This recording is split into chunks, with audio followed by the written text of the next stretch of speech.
Hey folks, it's your main man Ian. I'm here with Sadie. Sadie's a couple years old, and this is a dog that it's pretty common to have happen, when we train dogs, that around us we won't see the behavior, and around the owner we will see the behavior. So this particular dog with the owner, they're pretty convinced that the dog is dog aggressive, that she doesn't like dogs, she's not good with dogs, she's quite frankly, a big pain in the rear end when it comes to other dogs because she's constantly disciplining them. However, with me over here at my property, Sadie, come here. I can tell she gets nervous at times and she wants to do the behaviors that she's practiced, but she can very well control herself. Like if she's feeling pressured by a dog and they're even looming over her and I just say, no, don't do it, she won't do it. She will not snap. She will not correct them. So why does this happen? Why is it that with me, the dog doesn't do a certain behavior, and then with the owner, the dog does the behavior? That can happen for a variety of reasons. In this particular video, we just want to talk about one thing, which is the difference between a correction or a punishment and just simply using negative reinforcement or pressure to get a dog to stop doing a behavior.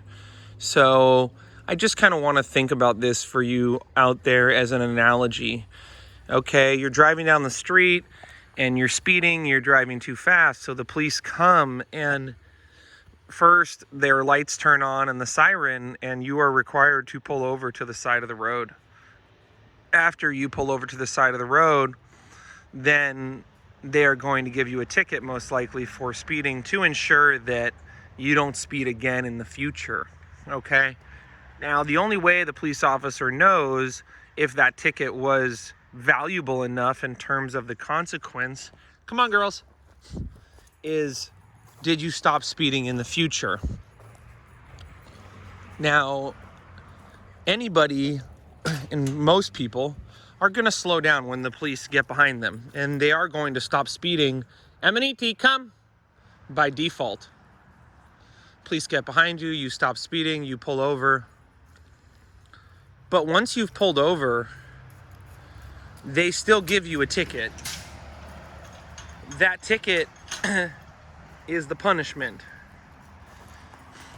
Even though you stopped the behavior of speeding, they still followed through with a punishment after you had stopped. Okay? There was no way to escape the punishment. The only thing you can do is avoid that in the future by changing your behavior. Okay? So now let's think about something else. The police see you, you're driving around, you're driving a couple miles an hour above the speed limit, no big deal. The police get behind you, they turn their lights on, they turn the siren on, and you slow down. And they do not pull you over. They let you continue driving. By turning on the lights and the siren, they were applying negative reinforcement, because when you stopped doing the behavior, which was speeding, the pressure of them being behind you, of the lights and the siren, all that went away. So let's be very clear here. In one situation, you stopped doing the unwanted behavior. However, there was still a consequence afterwards that you were faced with, despite the fact that you had stopped. Okay? The other way, the reinforcement, the lights, the siren, they turn off when you stop the behavior. Okay? So how does this translate to a dog like Sadie? Okay? What happens with dogs like this is oftentimes the owner thinks they are applying a punishment. They think they are saying to the dog, no, don't do that ever again in the future. Don't do that tomorrow. Don't do that next week. I will never want you to do that. That is bad. However, what they're really saying in the dog's mind is simply stop doing that right now. And so this dog, for example, reacts at a dog, lunges at a dog, gets aggressive, and they pick her up and they remove her from the situation, or they put her on a leash. They apply a consequence, but the consequence is not strong enough to cause her to not do the behavior in the future. By putting the leash on or removing her or giving her the stink eye look or saying no or saying stop it, they're simply creating a cue that means, hey, when we do this, the behavior stops. Okay? So like if I have a dog and they're lunging and then I put them on a leash, well, I guess they were lunging, so they were on a leash. But if they're on a leash walk and then I say, okay, we're going home, the dog may think that all I'm saying is just stop lunging, or we're going to go home, or when you stop lunging, we go home. That's just what happens. You stop lunging and then we go home. It's extremely important to be honest with ourselves. If we think we are applying an aversive or some sort of punishment and the behavior does not diminish in the future, the value of our punishment is not strong enough. So often we are managing these behaviors by pulling on a leash, saying no, looking at the dog, facing the dog, steering the dog out of the way in some way, shape, or form. But we're not telling the dog, don't do that again in the future. And we end up with a dog like this that for much of its life, we are managing a behavior that if we effectively punished, it will go away. Or at least, hey, no. We would have the ability to control the dog like you see here. And when we say that word no, she's going to learn, hey, he didn't like that. And in the future, when you get nervous, don't do that. Now, only because this dog knows my word no, and I have applied consequences to her after saying that word, does she truly understand what I mean when I say no. And that's how I can say no right now and leave this yard or bring another dog into this equation, and that behavior we just saw there is not going to happen again.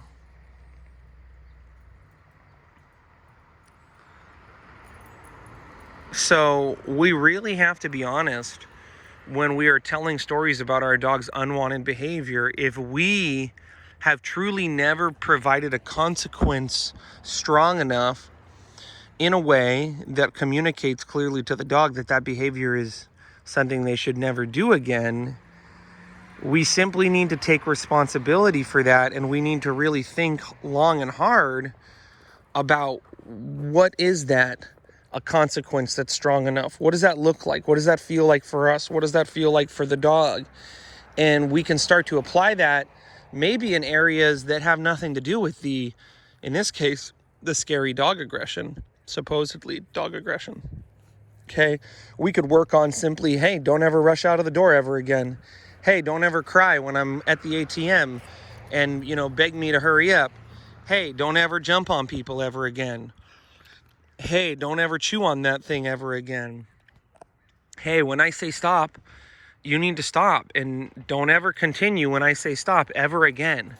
Once we started to have that conversation with the dog, then we can start to build upon that level of understanding that we've created with the dog. That there are certain behaviors that when we say a certain sound, as in the word no, that means don't do that ever again in the future. If we had another sound, like or enough, that would simply be us saying to the dog, hey, just stop doing that right now. So the long takeaway from this long video is that a lot of times we're just saying stop to the dog. We're just saying enough. We're just saying pause your behavior, and it's okay if you do it again in the future. We're not really telling the dog, hey, look, I don't like that, and I don't want you to ever do that ever again. And that simple confusion can create this situation where there's owners convinced that this dog is aggressive with dogs when she really isn't. There's just a lack of communication. And when we continuously say stop and we let her do the behavior again in the future, the behavior becomes stronger because she learns the behavior is okay. I just need to stop when they say stop, and then the pressure will go away. I will escape the pressure.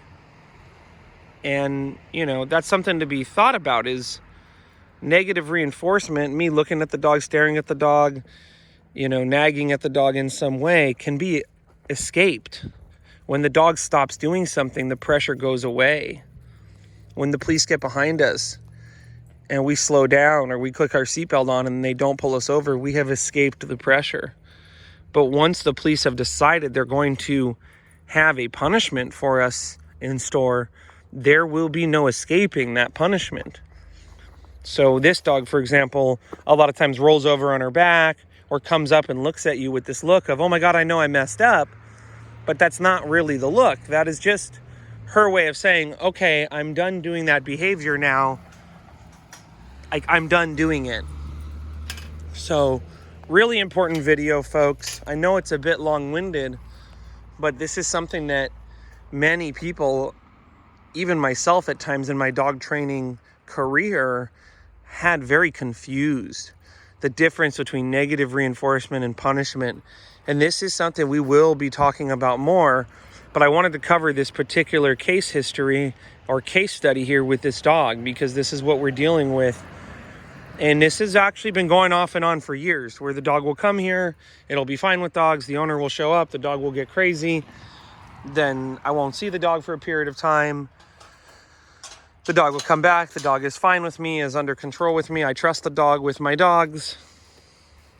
And with other dogs here too, I need to keep coaching her because she is not, within just 2 or 3 days going to undo, a year of practicing bad behavior.